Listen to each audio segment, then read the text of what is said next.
Hi everyone, it's my icebreaker, my first speech in Toastmaster. And I think this icebreaker is like the most terrifying speech. Not because it's just the first time, I think they just give you a random topic, just do whatever you want, instead of giving you a specific direction and topic. And I was thinking what to do, what to talk about.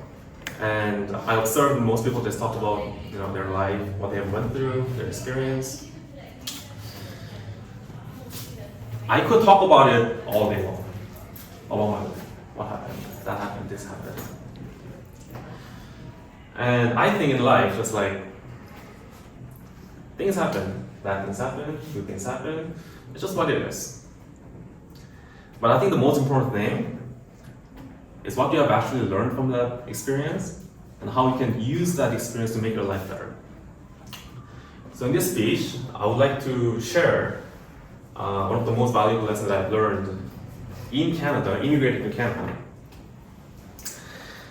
that I've never thought about before. It might be a lesson for all of you that you might already know about, but I had to go through. I had to go through this. I had to learn this lesson. So this lesson was being yourself is actually the easiest way to be better than anybody else around you, removing the competition. And this is where it comes from. So I grew up in Singapore. I was born in Korea, but I moved in Singapore. I grew up there like 5 years. And Singapore is also one of the most diverse city, just like Toronto. Except, bracket, Asian only. So in Toronto, there's like a whole lot of people, whole lot of different backgrounds. But in Singapore, you see a lot of Chinese, Japanese, Koreans, Myanmar, Thai, Vietnamese, Indians, just only Asians. So I thought I was culturally literate. I was very open-minded until I came to Canada, where I had to deal with Canadians. So in Singapore, one of the biggest hurdle that I had to went through was the language. So in Singapore, they speak something called Singlish. It's English, but it basically is English that's spoken by Singaporeans. It's English, right? Their base ingredients is English, but they're using Mandarin grammar.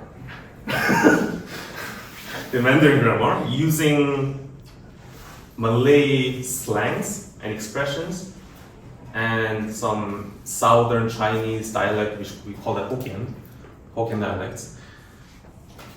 So in Singlish, we all skip verbs. We don't use verbs. Is, are, and we put a bunch of like la, lor, me, ma at the end of the sentence.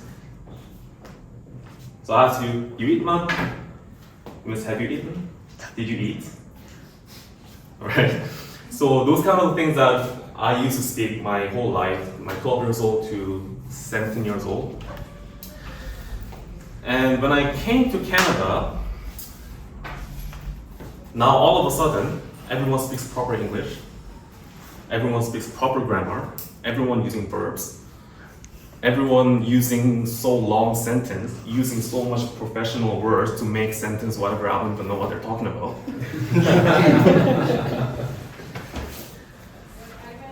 But I don't know why, but I realized it very recently.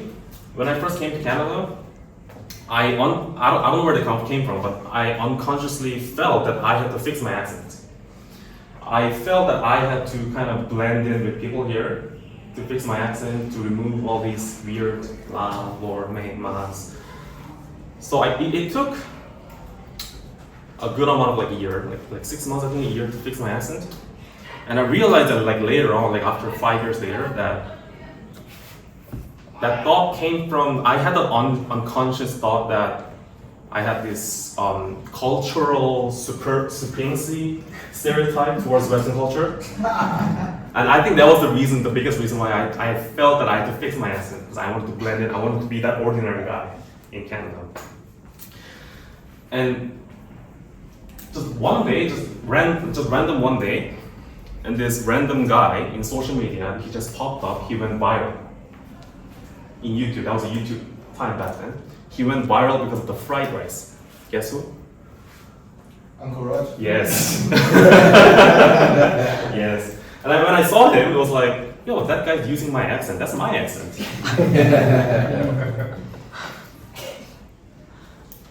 And that was like one of the big aha moments for me, because I thought the accent that we were speaking was so weird, it would look dumb. But when this guy went viral, and everyone loves him, everyone loves what he's speaking, everyone loves the way he talks, and the accent itself becomes one of the Asian identity. And just there's so much memes created by those kind of accents, and there's so much people just following, mimicking that accent. And I was like, okay, this is weird. And now I started being myself. And I learned a big lesson there. It's like, why don't I just be myself at workplace, my friends, my personal relationship, my co-workers. I just be myself. If I speak this stupid accent, I'll just do that. And at the moment I started doing that, I made more friends. People started liking me. People started laughing, smiling. I started building better relationships at workplace. So I keep implementing that mechanism of being myself to every part of my life, and my life suddenly just got a lot better. I started achieving high-end goals. I started achieving things that I never thought about achieving. So going back to full circle, this is what I would never do. What was the topic again? If I if I were to start my corporate life again, this is what I never do. Is basically I would never be like everybody else.